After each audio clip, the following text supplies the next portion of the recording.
السلام علیکم ورحمۃ اللہ وبرکاتہ۔ دنیا میں 4 ایسے بادشاہ گزرے ہیں جنہوں نے پوری دنیا پر حکمرانی کی ہے۔ ان میں سے 2 مسلمان حکمران تھے، ایک حضرت سلیمان علیہ السلام اور ایک حضرت ذوالقرنین علیہ السلام، اور 2 کافر حکمران تھے، ایک نمرود اور دوسرا بخت نصر تھا۔ جزیرہ ان کے ویڈیو میں خوش آمدید۔ آج ہم بات کریں گے حضرت ابراہیم علیہ السلام اور خدائی کا جھوٹا دعویٰ کرنے والے نمرود کے بارے میں۔ نمرود نے دنیا پر پورے 400 سال حکومت کی۔ یہ بہت جابر اور ظالم بادشاہ تھا۔ نمرود کے دور میں بت پرستی بہت عام تھی۔ لوگ ایک اللہ کو چھوڑ کر بتوں کی پوجا کیا کرتے تھے، اور نمرود نے بھی خدائی کا دعویٰ کیا ہوا تھا۔ اس قوم کی طرف اللہ نے اپنے پیارے پیغمبر حضرت ابراہیم علیہ السلام کو بھیجا۔ کفر و شرک اور بت پرستی کے اس دور میں حضرت ابراہیم علیہ السلام وہ واحد شخص تھے جو اللہ کی وحدانیت پر ایمان رکھتے تھے۔ حضرت ابراہیم علیہ السلام نے جب اس قوم کو بتوں کی پوجا کرتے ہوئے دیکھا تو انہیں اللہ کی طرف آنے کی دعوت دی اور بتوں کو چھوڑ کر اللہ کی عبادت کرنے کا حکم دی۔ لیکن نمرودی قوم باز نہ آئی اور حضرت ابراہیم علیہ السلام کی بات نہ مانی اور بتوں کی پوجا اور کفر و شرک کرتے رہے۔ ایک دن حضرت ابراہیم علیہ السلام اس مقام پر گئے جہاں ان کے بت پڑے ہوئے تھے، تو حضرت ابراہیم علیہ السلام نے ان کے تمام بتوں کو توڑ دیا۔ نمرودی جب اپنے عبادت خانے میں آئے تو اپنے خداؤں کو ٹوٹا ہوا دیکھا، تو نمرودی یہ جانتے تھے کہ حضرت ابراہیم علیہ السلام ہی وہ واحد شخص ہے جو بتوں کے خلاف ہے، اور یہ کام بھی انہی نے کیا ہے۔ تو انہوں نے حضرت ابراہیم علیہ السلام سے بدلہ لینے کے لیے انہیں قتل کرنے کا منصوبہ بنایا۔ یہ سب لوگ نمرود کے پاس حاضر ہوئے اور حضرت ابراہیم علیہ السلام کو سزا دینے کا کہا۔ نمرود نے یہ حکم دیا کہ ایک مقام پر آگ جلائی جائے اور اس کے اندر حضرت ابراہیم علیہ السلام کو ڈال دیا جائے۔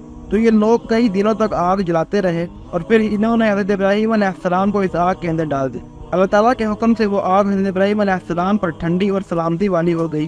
حضرت ابراہیم علیہ السلام جب اس آگ سے باہر آئے تو اللہ کے حکم سے نمرودیوں کو ایک بار پھر حق کی دعوت دینے لگے۔ حضرت ابراہیم علیہ السلام نے نمرود کو سمجھایا اور اپنے کفر و شرک سے باز آنے کا کہا اور اللہ کی وحدانیت پر ایمان لانے کا حکم دی، لیکن نمرود نے اس سے انکار کر دیا۔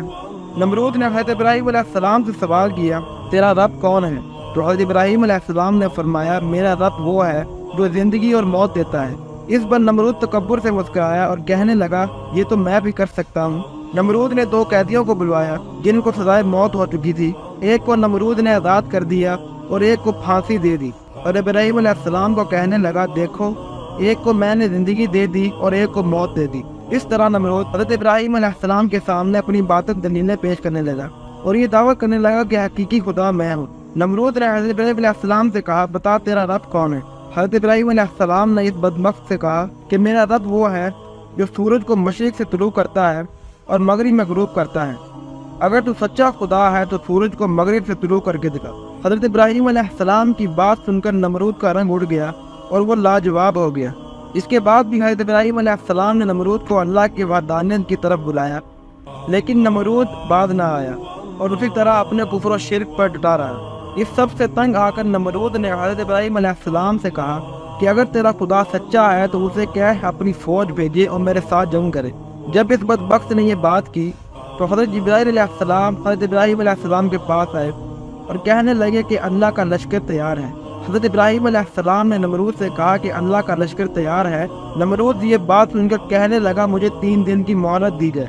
اس دوران نمرود نے مشرق و مغرب سے فوجیں اکٹھا کی اور انہیں جنگ کے لیے تیار کیا، اور پھر جب نمرود نے فوجیں تیار کر لی تو حضرت ابراہیم علیہ السلام کو للکارا اور کہا، ہماری فوج تیار ہے، تم اپنے رب کی فوج کو بلاؤ۔ حضرت ابراہیم علیہ السلام نے اللہ سے دعا کی تو اس وقت اللہ نے مچھروں کی ایک فوج بھیجی۔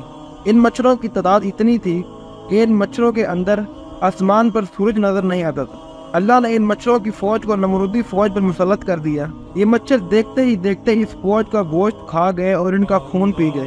چنانچہ یہ دردناک منظر دیکھ کر نمرود اپنے محل میں جا کر چھپ گیا۔ اس دوران ایک مچھر نمرود کی ناک سے اس کے دماغ میں داخل ہو گیا اور اس کے دماغ کو چاٹنے لگا۔ اس سے نمرود کو اتنی تکلیف ہوئی کہ وہ اپنے سر کو دیواروں میں مارتا۔ اس وقت نمرود نے یہ حکم دیا کہ اس کے سر میں جوتے مارو۔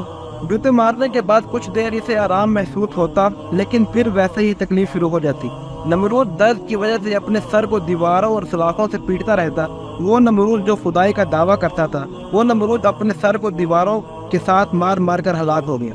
نمرود کو اس قدر دردناک موت دے کر اللہ نے اسے رہتی دنیا تک عبرت کا نشان بنا دیا۔ اس بات میں کوئی شک نہیں، اللہ وحدہ لا شریک ہے، ساری باتیں اسی کے لیے ہیں اور ہم سب کو اسی کی طرف لوٹ کر جانا ہے۔